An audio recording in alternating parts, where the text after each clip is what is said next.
Hi, everyone. Welcome to Mind Your Nest. I'm your host, Jennifer Rosen, and I'm so excited to have my guest in studio this morning. His name is Bill Reicherter, and he's running for Florida State House in District 90, which is Boynton Beach and Delray Beach. And I'm going to tell you how I met Bill. I moved here about 2.5 years ago from the suburbs of Chicago and was really looking to meet like-minded people. I was looking to meet like-minded people locally. Somebody that I've listened to for a very long time, his name is Dave Rubin, and he created the platform Locals. And I've read several books of Dave Rubin's, Don't Burn This Book and Don't Burn This Country. And one of the things that Dave Rubin had always talked about, he was a California resident until several years ago when he moved to Florida, but Dave always talked about focusing on your local community and what you can do locally and making connections and being part of that community. So with that in mind, I found a group called Locals for Liberty. Locals for Liberty meets once a month, and they talk about things and events and community goings-on in Boca Raton and Delray Beach. So I attended one meeting sometime last year. And after the meeting, I wound up meeting Bill. We started chatting, and I felt an instant connection to him. He's so many things, but the most tangible word that I can describe Bill is that he's authentic, he's real, he is a mensch. And he's running for office, and he asked if I'd be interested in volunteering for his campaign. To which I said, yes, I'd love to. I'd never worked on a political campaign before, never really thought that I was a political person, but I started volunteering and I just love it. And I'm so proud to be on Team Bill. So with that being said, let's hear from Bill Reicherter himself. Hi, Bill. Good morning. How are you? I'm good. Thank you so much for being here. Thank you. Thank you for letting me be here.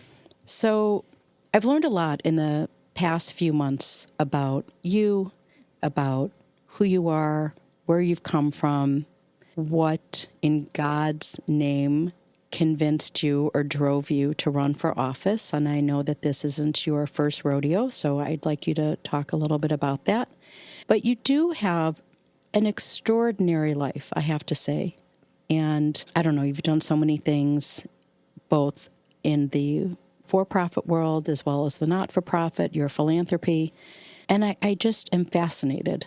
I want you to just tell everybody a little bit about yourself, your background, how you got to where you are today.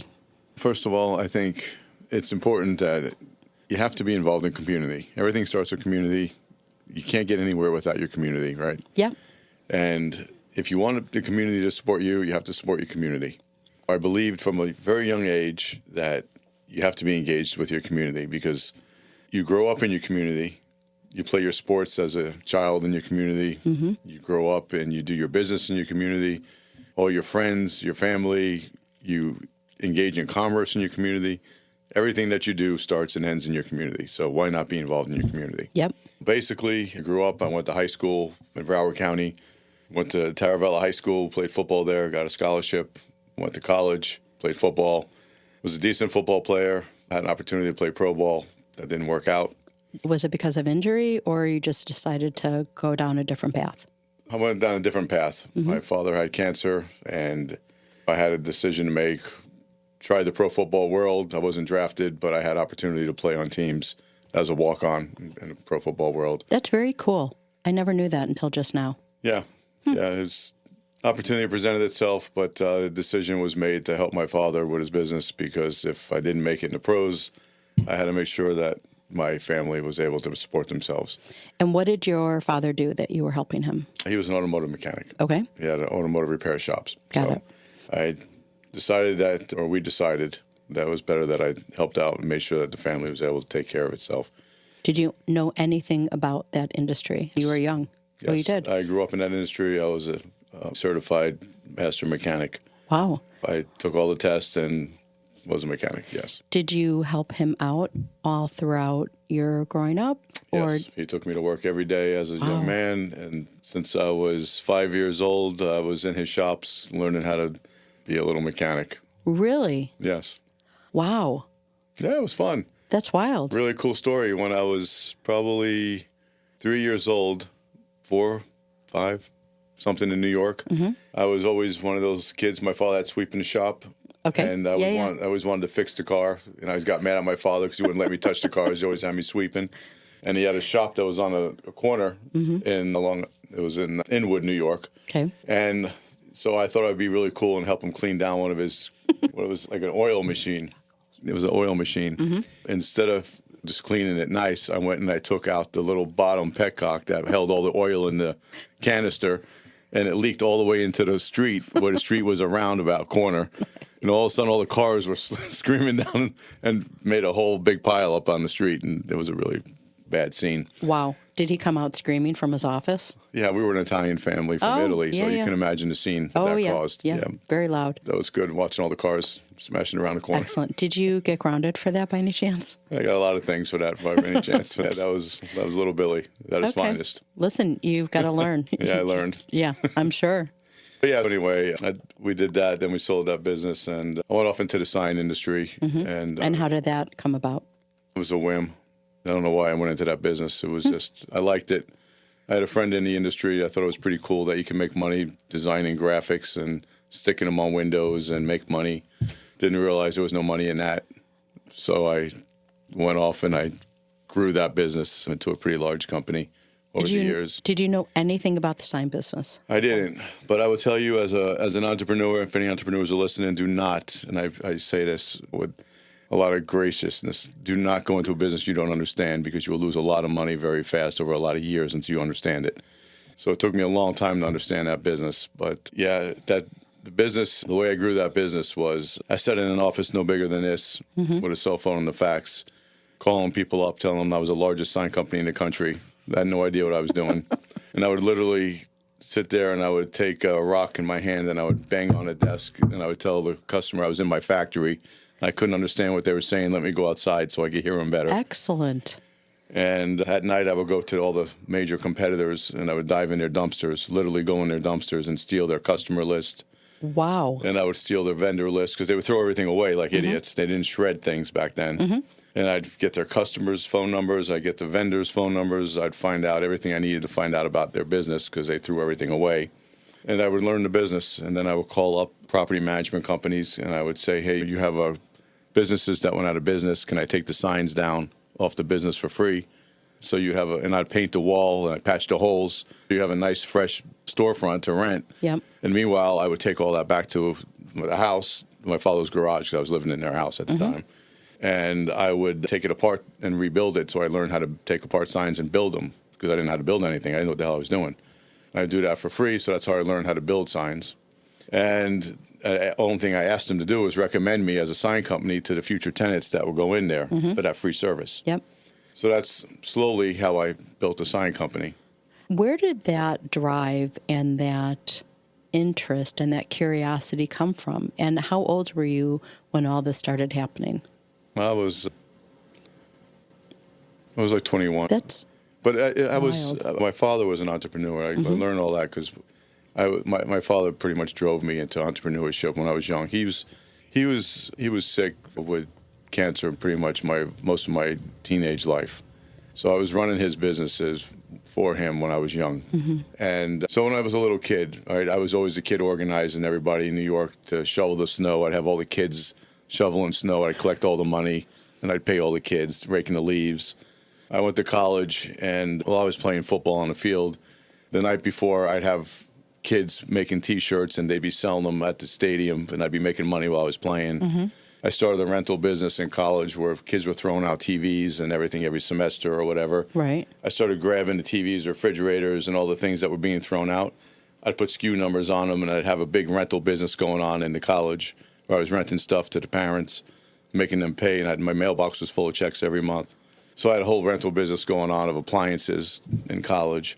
So I was always figuring out ways to make money, It was always part of my life. That's so impressive, really, at such a young age, to have that drive and that impetus to want to make money and be creative and think, say, whoever the they is, outside of the box at such a young age, where I'm sure your friends and other people your age were doing different things. There's a difference I was raised by parents that didn't give. Today's world, it's a little different story. Everybody's entitled. Yeah. Can you do me a favor and just expand on that statement that your parents, they didn't give? What does that mean so people can understand? We worked. Yeah. Yeah. When I said I wanted that new Super Marvel character. Yep. If it wasn't Christmas or whatever, sure, there's chores. Go do it. Or we're going to the garage on Saturday. You sweep the floor. There wasn't, oh, sure, we're going to go to the store. I didn't throw a fit on the floor. If I threw a fit on the floor, if I wasn't getting a beating at home for doing that, I was left at the floor, and the parents were going in the car. Right. The society has changed so much today that everybody's a participation trophy. Everybody's made to feel good, and it's just we've grown up in a whole different society today. Back then, you earned your keep. Even when I played sports as a young man, the trophies went to the first place, and the rest of the kids on the team, you either got a trophy for the first place, and then the kids on the team got most valuable player, right, and most improved, and maybe one more. Not every kid and not every person in the whole organization got first, second, third, fourth, fifth, and beyond. And the whole organization got a trophy for just showing up because they played. Yeah, exactly. And not every kid played because every parent had to have their kid on the field. Yep. Only the best played. Everybody earned a spot. Everybody had to earn. Each and every time. Each and every time. Yeah. And today, everybody's got to play because every parent's got to watch their kid play, no matter good, bad. Kids don't earn their spots. And then through life now, as they get older, everybody's entitled to what? So we grew up in a different world. And my parents were immigrants. They had to earn their spot in this world, and they made sure their kids earned their spot. And my parents were legal, so I want to point that out because now we have this whole other thing going on with illegal immigrants. We learned and we earned. So it was... You know, I completely understand and agree with you about growing up. I'm 57. I'm from the Midwest. Moved here 2.5 years ago. And I loved growing up way back when. Yep. I'm so thankful and grateful for my parents for instilling the values and beliefs and drive and standards right from the very beginning. Of course, when I was aware of life and living a fruitful life. And I'm sure from my parents, to some respect, they learned it or decided to change it based on their upbringing. And I remember my dad vividly saying one night at the dinner table, we had dinner as a family. Most nights my mom cooked traditional roles. She was a homemaker, thank goodness. She worked part-time a little bit. My dad was an accountant, CPA, had a successful business, traveled during tax season and whatnot. But I remember my dad saying to my brothers and I, we'll get you through college. And after that, you're on your own. And if you decide after that that you want to be a bum, just know what your life is going to be like being a bum. If you choose not to work, if you choose to not be part of the business community, if you choose not to be a contributing member of society. I knew how fortunate, and I know how fortunate I have been having worked from a very young age, from probably 13, working at the corner drugstore. I've always worked full-time, a single full-time working mother for over 20 years. I have to say that growing up in this idyllic family home was really a blessing because as I've worked and as I've met people from so many different backgrounds, as I've walked through life for all of these years, that's been one of the biggest blessings to me, is meeting people, working with other people who didn't come from such an idyllic family home as I did, talked about their struggles as you've just shared. And I love that. I love meeting people who are different, who got to the same place or have been pushing along and overcoming challenges and just keep moving forward and feel good about that they are a contributing member of society, whether that drive and those values came from their upbringing, their home life, or whether they learned it in a much more troubling kind of a way. Because if they came from a broken home, a lot of different reasons for how people wind up where they are today. And I agree with you about the mindset shift with some of our younger generation. And it's not a new phenomenon. It's been going on for quite some time. I have a 21 and 23-year-old, and I'm very fortunate that they're aware that you must work, that I don't have a money tree in the backyard. And they also know how blessed and fortunate they have been.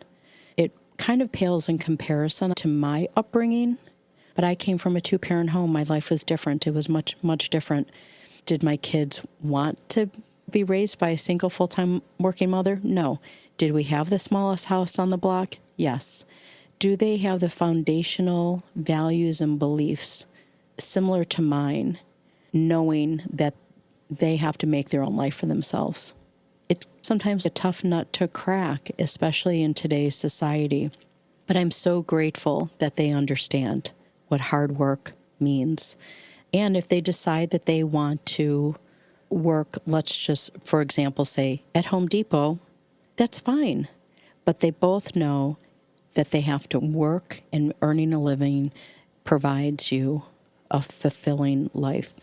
And it doesn't really matter what you do, but I believe you have to do something. Okay, you're this entrepreneur in your early 20s, and then tell me how long you did that and then how it propelled you even further as you went through life as a young person. And I know you've been married, you have children, so can you fill that blank in?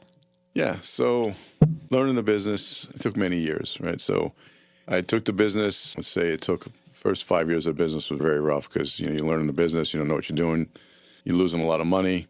At that time, I had one child. I was married. My in-laws are from Italy, too.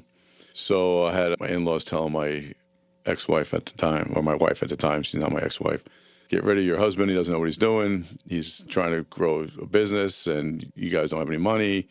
I'm turning my electric on because FP&L's turning it off. I'm outside, turn it on as soon as I leave, and turning my water on. I'm hiding my cars, and my ex-mother-in-law is saying to me, go get a job. What are you doing? You're nuts. You're a bum. And I said, listen, you come to my house, it's my rules. I know what I'm doing. I'm going to make this work. I don't work for nobody. I work for me. So fast forward, I would get one contract out of the blue. Wholesome Bakeries comes to me and says our normal sign vendor can't do a job that we need done in 48 hours. It's a very large job. Can you handle it? I didn't know what the hell it was. I didn't know how to do it. I said, sure, I can do anything. Excellent. So they tell me what the job is, and I'm thinking in my mind, oh boy, I don't have any employees, I don't have any equipment, I have no tools, but I can do this. I go to this, it's on Oakland Park, it's this huge sign, 40 feet in the air, it's got these huge faces. They need these faces replaced because they're having this big meeting, corporate meeting at this store in 48 hours, and all their big executives are flying in town, and that sign was blown out from a big windstorm. Somehow I put together this makeshift crew, figure out how to do it, get the sign done. The manager calls me up. He says, I got another store for you to do. That store now turns into another store, and I figure out, wow, I need to get into the national accounts game because one store becomes a salesman for many stores. Mm-hmm. That store changed my whole mind shift on how do I grow a business. So then I started going after national accounts, stores with multiple locations. Mm-hmm. From there, that one store starts recommending other people in their field. He calls up other people that he knows. Hey, I got this great sign company. When you guys are in trouble, give Bill a call. He'll take care of you. I'm getting more business. Next thing you know, I start renting a space. My space starts growing. I start getting employees. I start growing, getting trucks, this, that. I start marketing. I become a very large sign company. My mother-in-law at the time calls me and says, Bill, wow, business is doing great. Your brother-in-law is doing really bad up in Pennsylvania. Would you mind giving him a job? I need you to help the family. I said, really?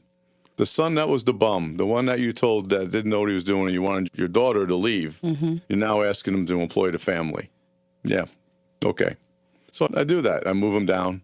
At that time, I'm upgraded in my house.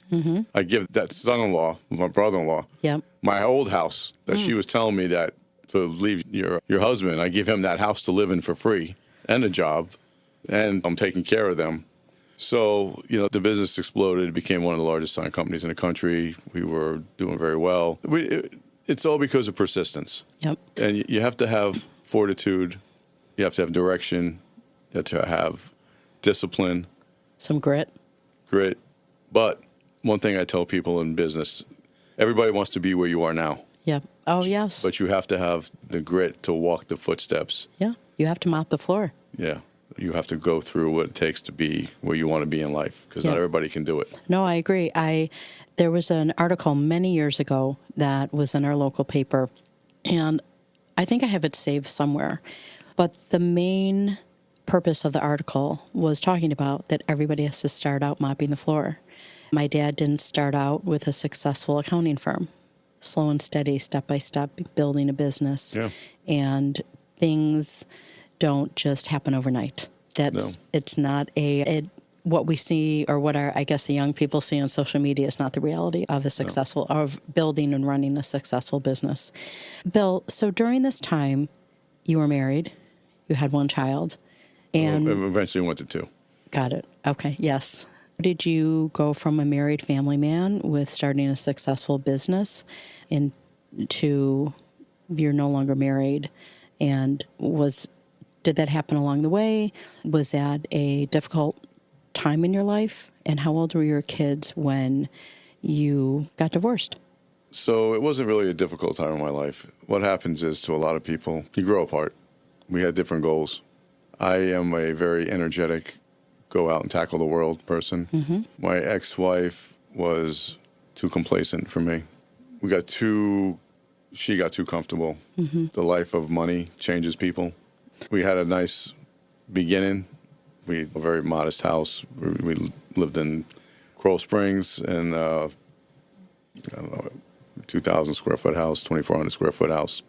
And if we wanted to stay normal people, and when I say normal people, just go out and have an 8-to-5 job, come home, not be involved in the community, not get involved in the world, watch TV at night, and go to sleep, wake up, go back to your 9-to-5 job, 8-to-5 job, whatever, and not just be part of the real world, contribute. We would have been a happy married couple. I don't even want to say happy. We've just been a married couple. My world didn't exist that way. I wanted to conquer, contribute, give back, be part of the world that is constantly growing, giving back to the community, the nonprofits, raising money for different charity groups, different projects, and just making a difference, making an impact. I wanted my name to outlive me. I wanted my contributions to society to be further than the life that I lived and be bigger. That is so powerful to hear you say that. It really is.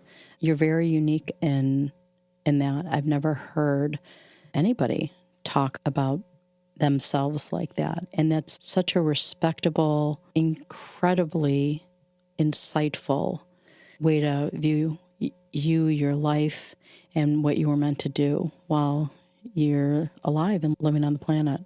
How did you get involved in not-for-profits? I got involved right away once I started doing good in business, because I figured that money isn't everything. Money is made to be used. It's a vehicle. It's a tool. It's not So you have people that make money because they want to go show off, right? Yes. And they want to walk around with their posse, their entourage, their mansions, look at all my cars, look at all my this. And I'm not saying that I don't enjoy money, but it's a vehicle.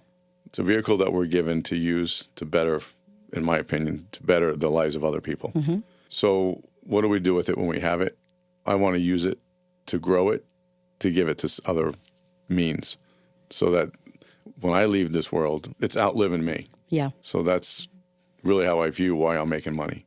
And going back to the other question, my ex-wife didn't view that. My ex-wife wanted to worry about what was happening on Days of Our Lives, all my children, and pretty much reenact that at home, and I wasn't into that. I didn't care whatever those actors' names were. I didn't care what was going on in that world. I just made a conscious decision that's not going to be me. If you want to live that world, you live it over here. We can't have that together. So when we upgraded our life to the house that I purchased in Parkland, to me, that house had a function, which was raise money, use it as a tool, not just to live, but to actually be a house for parties and used for nonprofit raising money and even political functions and stuff like that to help us get what we needed done in society. Right. Didn't work out that way. The house it's my private residence. Nobody's allowed in this house. And I said to myself, I didn't buy a house like this just to sit here. Yeah. I didn't need that. I could have got an apartment and did the same thing. Yep. So I just said, this isn't going to work for me. This isn't where I want to be. My life can't be small. If I'm going to live small, then I'm going to live alone. And so we parted ways. And had you already started to engage in the nonprofit world, finding nonprofits that really, really aligned with your values and who you wanted to help? Did that just happen in a natural way? I did. I was involved in a lot of nonprofits at the time. I won't mention the names because one of the things that I've noticed with nonprofits that bother me is a lot of times the money doesn't go the way it's supposed to go. Yes. And they go to the machine, not the cause. That's a great way of describing some non-for-profits and what they do with the donations and money. Yeah. Right. How did that turn into, or did that help you turn into a desire to run for office? Is it just the next step in the trajectory of your life at that time? Yeah, since I was a little boy, I knew I wanted to run for office. I knew at some point in my life I wanted to be president of the United States since I was probably 5. Oh my God. Were you one of those young kids that would wear a suit when they were younger with a bow tie or a tie and everything like that? And no, I didn't do that, but I loved to get up in front of the class and be the leader. And that's great. I was always the one that, when the teacher wanted someone to speak about the book reports and whatever, or be the leader of the class or whatever. I was always the one that was either chosen or the one to get up and speak and be the one. They're like, Bill will talk for all of us. Yeah, right? I was always the one that was running for something like that. But excellent. I look at politics like most of the people that are running in politics, I wouldn't let them touch my business or touch my life with a 100-foot pole, 1,000-foot pole. I can't stand people that are in office or run for office and use terms like, I'm going to create jobs, or I'm going to give back, or I'm gonna, when they haven't done it once in their life. Or I even hear people on the campaign trail now speaking about jobs they created when they haven't even owned a company. I need people that are going to lead me. Well, I don't even like to be led. I'll start with that. But if I'm going to be led, it's got to be by someone that has led people successfully. Yeah. And the people that they've led will speak about them in a manner that makes you want to be led by them because they've given such a good contribution to their life. There's not very many people that I know that are in office right now or have been in office that I would even say, yeah, that's the man, that's the woman that I want leading me. Yeah.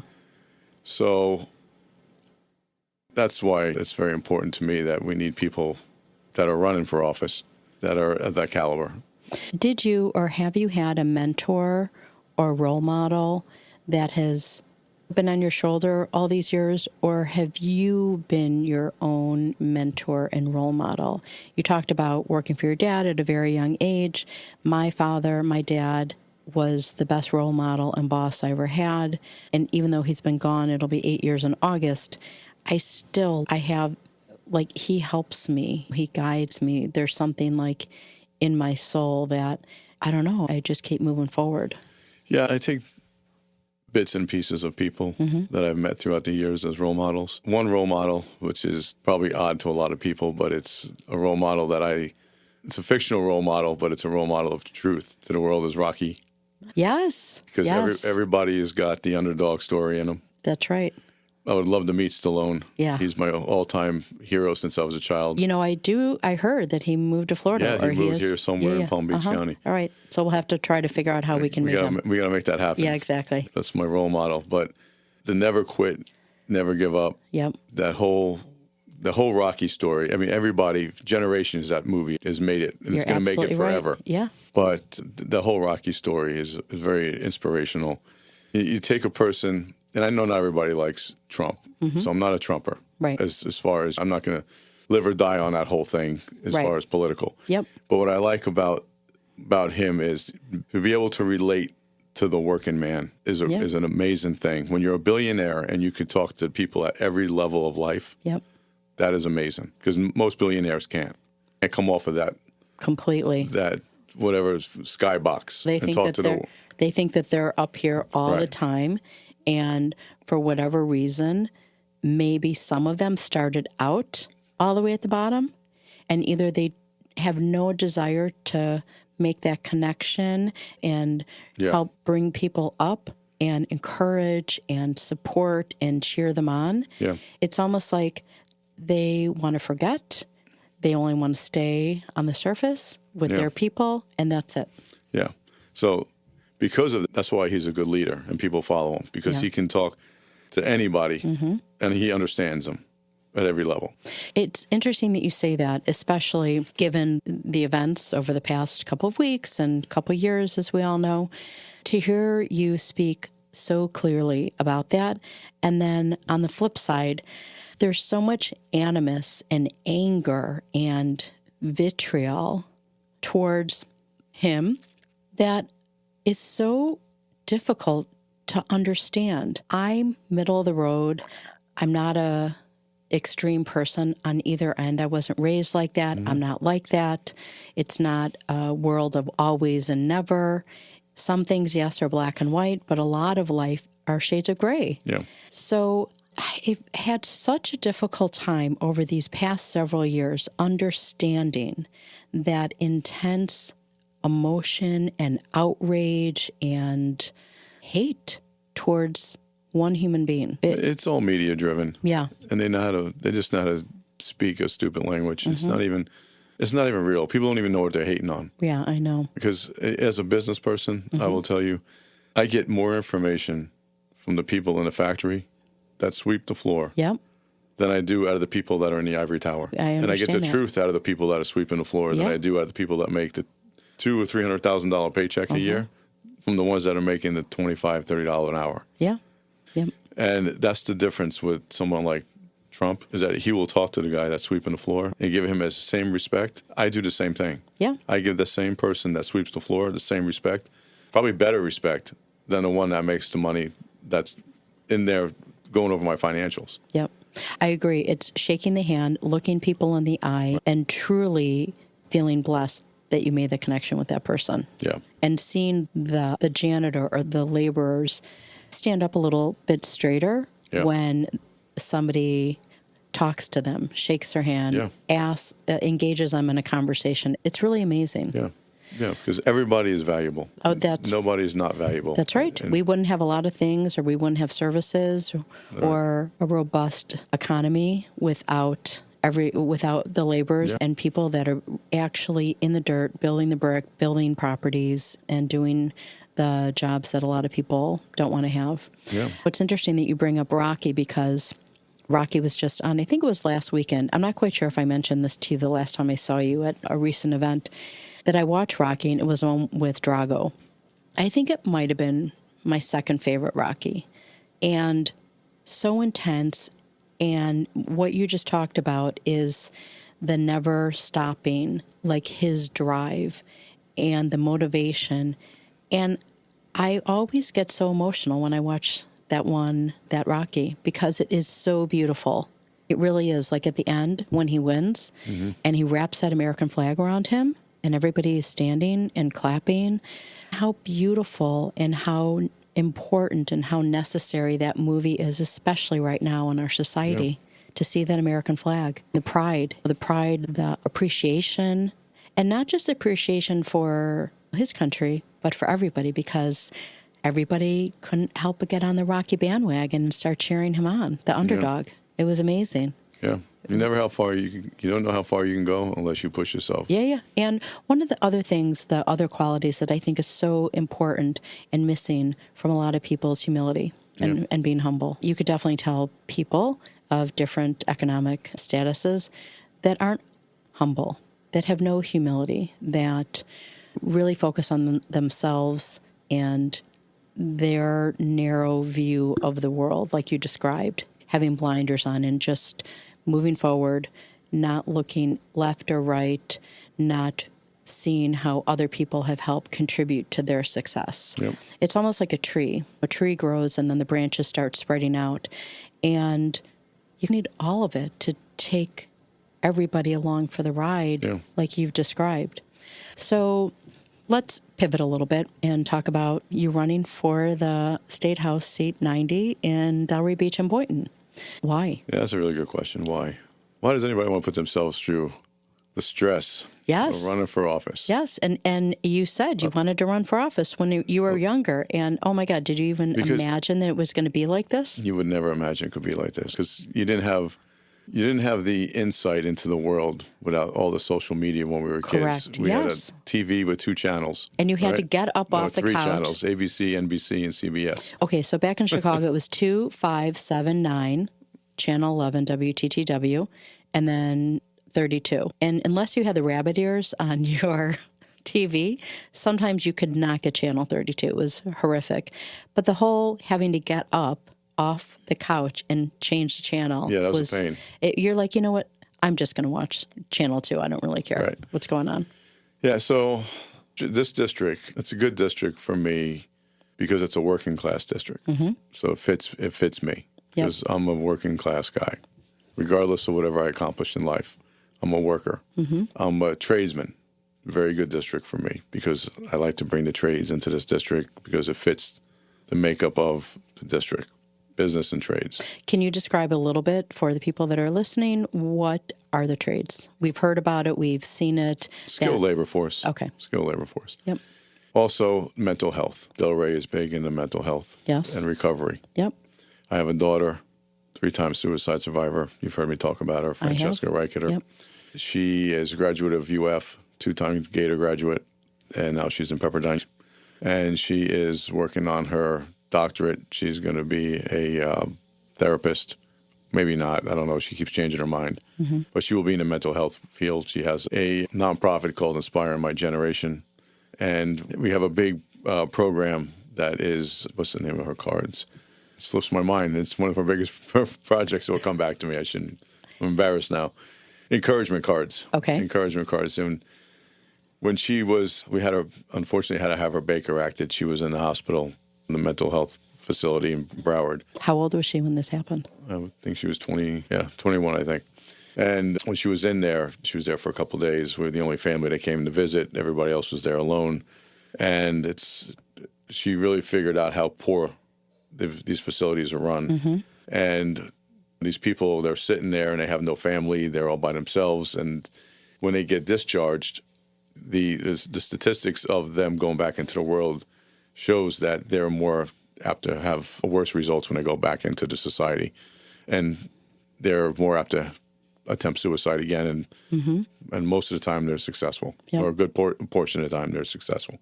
So when my daughter got out, we were talking about it, and she created some cards. She hand wrote them and sent them back to the facility, and they were very appreciative of it. And before you know it, this encouragement card program was born, and now we're doing cards and sending them to facilities all over the country. And thousands of cards later, and hundreds. I think she's got a multitude of facilities. I don't know how many and more facilities are requesting them monthly. This card program has been doing great all over the country, and now we're giving out service hours to kids, and all over the country kids are given cards, and it's beautiful. Delray fits me, and Boynton fits me as a person. So it's a very good district for me to run in and fit as a human being. So that's why I chose District 90. And the current representative that's sitting in the district is a nice person, and I'll leave it at that. Okay. You and I have talked about mental health and the experience of your daughter. And I think that's another reason why I've connected with you and why I have such respect and admiration towards you. I think I might have touched on this a little bit. Being on my own for over 20 years, I left with 2 babies. My ex-husband is an addict. He drinking drugs and gambling.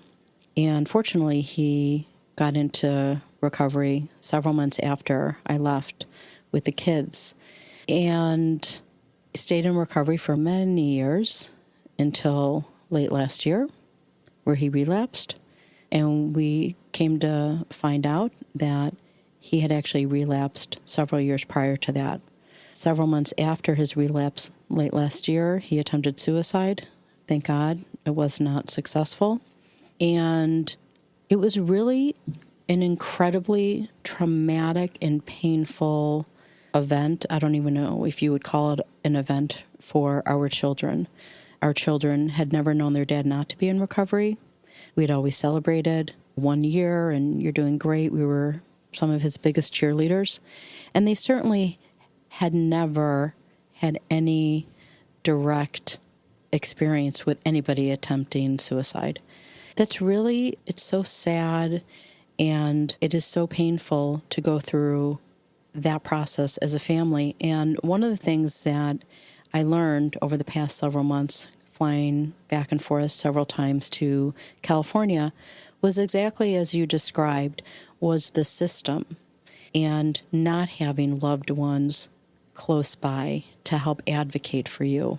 It's really hard to imagine. You and I, we talk about how fortunate we've been being able to access systems or being intelligent to be able to at least rely on resources to help us if we need to in a certain situation, whether it's professional, whether it's medically, whether it's whatever. We are resourceful people. But what I learned during these several months and seeing him in and out of the system was this mentality, being discarded by the system and having no one to help you out. And how sad that is, especially when there are people that have nobody, that might not have the means, and they're lost, and they have no one that shows them or tells them that they matter, that they're loved, that I'm here to help you, help yourself. And that's something I actually learned from you when we had coffee many months ago. And I understand that systems are there for a reason. We have systems in the mental health world. We have systems all over the place. Unfortunately, we need less systems and more heart and more empathy and more compassion. I understand the Delray Beach being like a hub of mental health, especially in the addiction community. My son has been in recovery for some time, and his first program was in Deerfield Beach when he was a senior in high school. I'd never seen so many options for treatment programs. But again, it's a system, and unfortunately, there's no exit plan. There's no step down, like a really good, honest, real-world step-down program for those people that are suffering from mental health issues, from addiction, to help them assimilate back into society and to help them ease back in while they're recovering, while they're on a treatment plan, while they're still working on themselves to become a healthy, contributing member of society. And I agree that without that support and that foundation of having people that truly care about you, helping you and cheering you along the way, it's really no surprise that, unfortunately, people that need that so much, that don't get that, wind up giving up hope and deciding to remove the pain from their life. And that's what it really is. People have talked about suicide as a cop-out. I'm Jewish. People say that whatever they say about Jews, Jews don't commit suicide. I have a much different take on it. I don't think that committing suicide is a selfish act. I say that if somebody is in that much pain, that's where it stems from. It has nothing to do with anybody else. It's like they just want to get rid of the pain and they don't know another way to do it. And they're scared. Yeah, and another problem with the system, too, is you can't keep throwing money at things without solving problems. Right. That's right. And a lot of the lawmakers, if they haven't lived through the problem or have a personal connection to the problem, they don't know how to solve the problem. Right. And that's something else that I've witnessed by being in Tallahassee and watching a lot of these committees and things going on. When I listen to them talk, a lot of the people on the committees have no personal experience or knowledge of what the committee that they're on, what they're representing. Yeah. So how are they making decisions without having either a personal experience or the knowledge of what they're voting on? Do you find that anybody ask that question? No, I haven't seen it. And that's something that troubles me. Because how can you speak for mental health if you haven't experienced it? How can you write a bill and ask for appropriations of it if you haven't experienced it? Or you don't have, you have people that are, I've been to Tallahassee with my daughter and her team when they go there from asking for the vote and confidence of different House reps and senators. And they're there for 15 minutes giving their speech, their spiel. I need you to vote for this or vote for that. But they're there half listening because they're waiting for them to get out for the next group to come in. And right. How do you make that decision in 15 minutes if you're going to vote for this or like this or want that? It's so hard. And then if they do get the appropriation, they get enough votes to get to the, when it passes the House and the Senate and it goes and the governor approves it and it gets the appropriation. Then once it gets to the actual facility, how is that being used? And how is that going to actually be affected when it gets into the whatever part of the system to make a better life for the patients or whatever? Yeah. And this is all hypothetical that we're talking about, but how does that actually work now? What and are the systems in place? Yeah, and who's tracking the money? Who's tracking the money? Who's kind tracking of like the results? The money, and all the money that's gone to Ukraine that nobody can figure out where it's going. And the systems are so far broke. Yeah. Right? How do we scale these things back and fix them? I don't know. I don't have all the answers. But do you have any hope that's possible? Do you also think that some of the lawmakers are unwilling to share their personal relationship with mental health or mental illness or addiction? Do you think because then that would definitely expose them and make them more human versus political? I think they should be more human. Yeah. That's great. what we go there for. I know. We go there to be a human being, do things for humans. I also think what they should do is, just like I think what the school board should do, is they should spend time in the facility with the administrative staff, then with the workers as a representative and watch things happen and then say, why? What can we do better? And understand so when somebody comes into your office to speak about something, you have some notes and say, I've seen this happen. How can we do this better? Right. If I give you my vote of confidence, can we do this better? So you have working knowledge. Because if you don't have any working knowledge, what are you doing? Yeah, you're just filling a seat. You're just getting your representative. Salary. Yeah. If you take a job to represent people, do the job. Yeah. Don't just take the title. Don't wear the shirt. I know, but there are too many people that just want the power. This is why I'm running. You asked the question, why am I running? Because I believe that if you put yourself in power, then you have to empower yourself to do the job. Right. Yeah. And I don't think a lot of people want to do that. I think they want the shirt. They want the title. Yeah. They want the benefits from the state for your health care. Oh, yeah. They want the pension. They want the lifelong. They want the top-tier medical plan, all the accoutrements that go along with being in office. They want the people to call them up and say, hey, Mr. Whatever, Mrs. Whatever, can you come and give a speech today? Can you accept an award? I don't want all that bull crap. Yeah. I'll do it. Yep. But I want to do the job that makes me feel like I'm contributing back.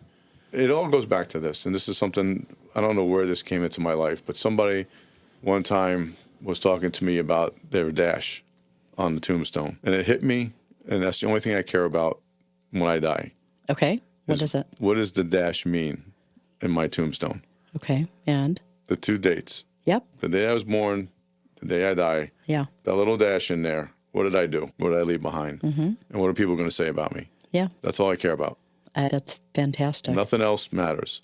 So if I didn't do anything in my life, that dash meant something, and that dash doesn't outlive my life in this world, then my whole life was meaningless.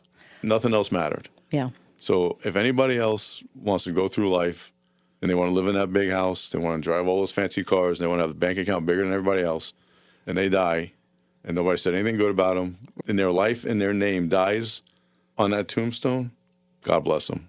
That's not who I am. Yeah. I want to talk briefly about your apprenticeship program for the laborers. I know you're very passionate about that.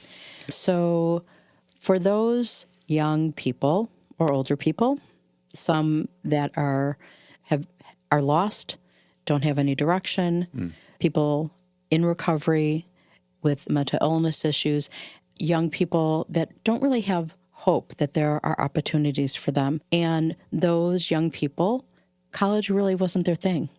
And I'm a firm believer that not everybody goes to college, and that the trades are an amazing way to be part of something, and you can be in the trades for a very long time and have a successful career. So how do you inspire those young people and give them hope? So number one, college is not for everybody. Right. Yep. College is, and I hate to say this, and I'm not a college fan.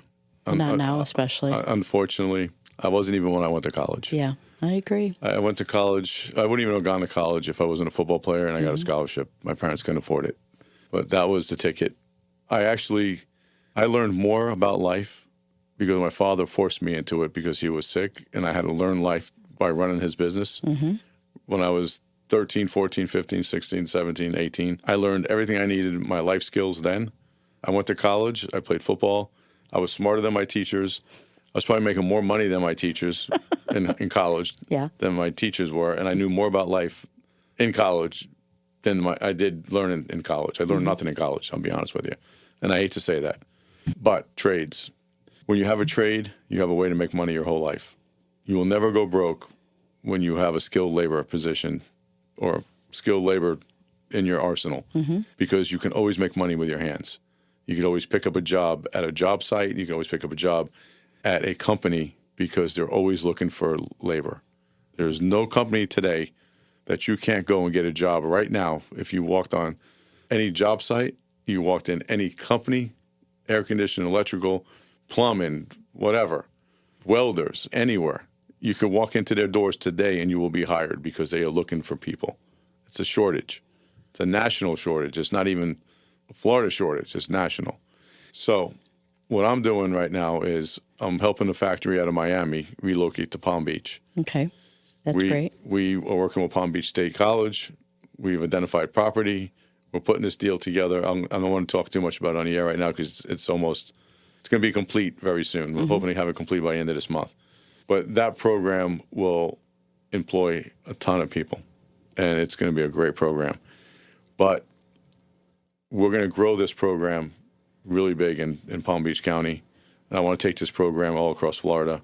And I'm going to be looking at working with businesses that are in the trades business. And we're going to be looking at doing job fairs. And we are going to put people to work in Florida because trades is what I do for a living. Yep. Trades is a passion for me. Yep. And my fellow tradesmen and business owners need employees. The other thing is what people don't understand is when you go into the trades, not only are you learning the skill, but you are becoming a future business owner. And then you can be employing future business owners. And we can keep the backbone of America going. We can keep growing more business owners, and we can keep growing our local economy.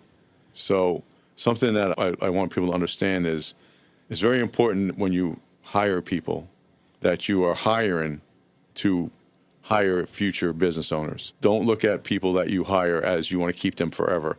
But look at hiring people to grow people. Yep. Oh, yeah. So. And what would you say for those young people that say, I have no training? Training is available. Great. Training is available. There's always training available if you want to be in the trades. I think that's great. Thank God. Seriously, I'm in awe when I see buildings being built and people working on the streets. Thank God for the workers. Really, they're such a huge part of our economy and our lives every single day. Bill, I'm grateful to help you on your campaign. It's been such a pleasure. You have great people on Team Bill. Seriously, it's just I've learned a lot and I've met some extraordinary people ever since joining your campaign, and I'm just so excited. Where can people find you? You can go to my website. It's www.billreicherter, that is REICHERTER.com, to learn more about me. And, or you can go to my social media, which is Bill Reicherter on Facebook and Instagram. And that's about it.